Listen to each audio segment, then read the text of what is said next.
year. I remember years ago, two homies were standing in front of my desk and they were having a conversation about a guy who was sort of infamous for being scandalous and egregious, and he ended up getting popped and arrested. And one guy said, well, that's karma for you. And then the other guy said, well, who's Carmen? He said, thinking it might have been Novato's girlfriend. They said, well, you know, karma, what goes around comes around. And that's the karmic vision of homies. You know, it's all negative. It's kind of, if you do something scandalous, then scandalous will gravitate its way towards you. But they're always trying to nudge people to, well, you know, karma goes both ways. It's also, if you're kind to people, kindness comes back to you. I knew a homie named, but before I say that, the Dalai Lama always says, be kind whenever possible. And then he adds very quickly, it's always possible. And I think that's quite right. So I knew a homie named Carlos who I knew growing up he was in the projects and got into a gang and got into lots of trouble, considerable trouble over the years, in and out, in and out, in and out. Finally, a big old felony, went to prison. And then, at 25 years old, as he was released from prison, he was immediately deported to El Salvador.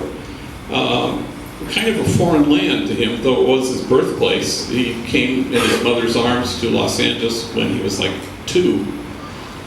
My Spanish is better than Carlos's, you know. So there he is deported, leaving behind his whole family in Los Angeles, a lady and his daughter.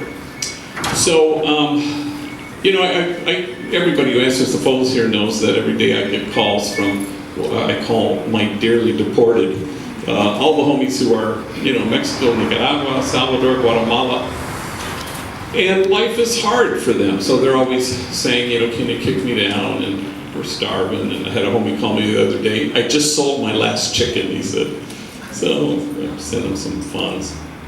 Carlos called me once. He says, it's poor here in Salvador. In fact, it's a world country 3. And I said, oh, you probably mean a third world country. Yeah, that one right there. Well, then all of a sudden he was silent. I didn't get a call from him for a very, very long time, months and months and months and months. I was starting to worry, and then he calls me. He goes, I'm in LA, you're not going to believe it, I'm in LA. I go, oh my God, I got to see you, he says. So I go pick him up, and people would have met at his girlfriend's house, and we go out to dinner, and he tells me this saga, and it's just this odyssey of starts and stops. You know, imagine trying to traverse your way from Salvador through Mexico to LA, and he's constantly being caught and robbed, and crooked authorities and soldiers and cops, and sent back, and he has to start all over again. If you saw it on the screen, you'd go, no way, because it was that sort of intense and involved, and he went on and on.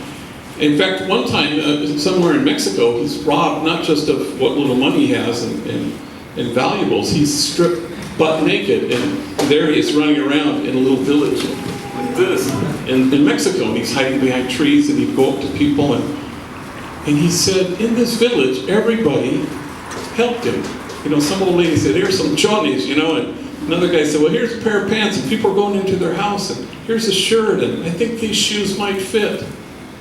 Nobody rejected him, nobody denied help. And he was so overwhelmed as he stood there fully clothed in other people's kindness. He said, I made a vow that day, a promise. I will be kind to everyone. And so he began this promise and this vow. And every interaction was filled with kindness. And no matter what he got in return, he always returned kindness. In fact, he met this young woman with her daughter who needed to go back to LA too, and he kind of took her under his wing and protected her and hustled up food, and sometimes they would get fed, but he didn't have enough to feed himself. He'd keep them warm. He'd show them how to navigate the trains. He had endless stories of jumping out of moving trains and rolling down embankments and sometimes injuring himself. And he taught them how to do all this stuff. And so one day he was up on top of the train with this woman and her daughter.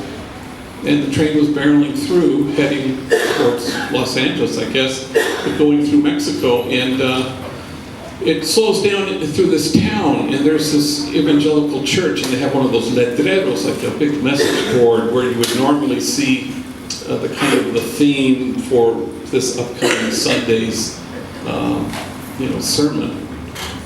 But on this sign was this kind of personal message, and it said, "Carlos, I am with you." And he speaks of standing up on the train, reading this, and tears are streaming down his face. And he said, "I knew at that moment I would be going home, that I would make it. I knew that what goes around comes around. That I fulfilled my promise, and God fulfilled God's promise." And so he made it home. And he told me that odyssey as we ate dinner. And I promised I would help him. And I drove him home, and I said, "You know, it's going to be hard to get accustomed to being back in the States. You've been gone so long. So when I get to your house, I'm not going to come to a full stop so that you can jump out of the moving car." And he said, "That will make me feel so at home." So today and always, be kind whenever possible. And it's always possible.